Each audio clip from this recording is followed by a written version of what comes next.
भूमिका है, यह पृष्ठभूमि है जिसने मुझे प्रेरित किया कि जिस समय मैं राम जन्मभूमि के बारे में भारतीय जनता पार्टी का दृष्टिकोण देश के सामने रखूं और उनको कहूं कि आप उस मंदिर के निर्माण में पूरा सहयोग दीजिए, तो मुझे लगा कि अच्छा होगा कि मैं सोमनाथ को उसके साथ जोड़ूं, क्योंकि सोमनाथ की गाथा वह जय और पराजय की गाथा है।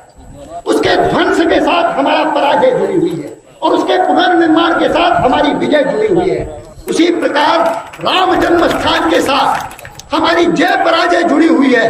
बाबर वहां आते हैं, आकर के उसके कोई सूबेदार उस मंदिर को गिरा करके मस्जिद बनाते हैं। तो ये मंदिर मस्जिद का झगड़ा नहीं, ये भारत के विजय पराजय का झगड़ा है कि जहां राम का जन्म हुआ था। आप नारा लगा रहे थे कि मंदिर वहीं बनाएंगे। राम जन्म स्थान के साथ हमारी जय पराजय जुड़ी हुई है।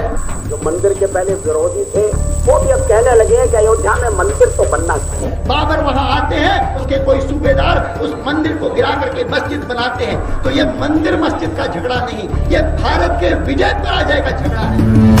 मैं आश्चर्यचकित हूं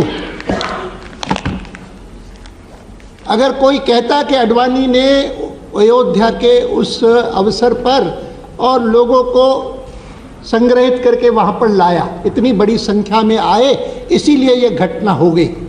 कोई कह सकता था, मैं उपेक्षा करता था कि शायद कहेगा, लेकिन इसमें इंडाइटमेंट शब्द का प्रयोग किया गया है। दो बातें कही गई हैं। सम्माननीय सदस्य को जानकारी होनी चाहिए कि मैंने वो कतरन देकर के ही उसके आधार पर मैंने परमिशन मांगी है, क्योंकि I was shocked to see this report, जिस रिपोर्ट में मेरे वरिष्ठ नेता और इस समय काफी समय से अस्वस्थ चल रहे वाजपेयी जी को भी इंडाइट करने की बात कही गई है। मुझे इंडाइट करते तो मैंने कहा कि मैं उसकी चुनौती को स्वीकार करता, चुनौती मानता। हवाला में मुझे इंडाइट करने की कोशिश की, मैंने चुनौती मानी। मेरा इंडाइटमेंट होता है, मेरी पार्टी का इंडाइटमेंट होता है, समझ में आता है।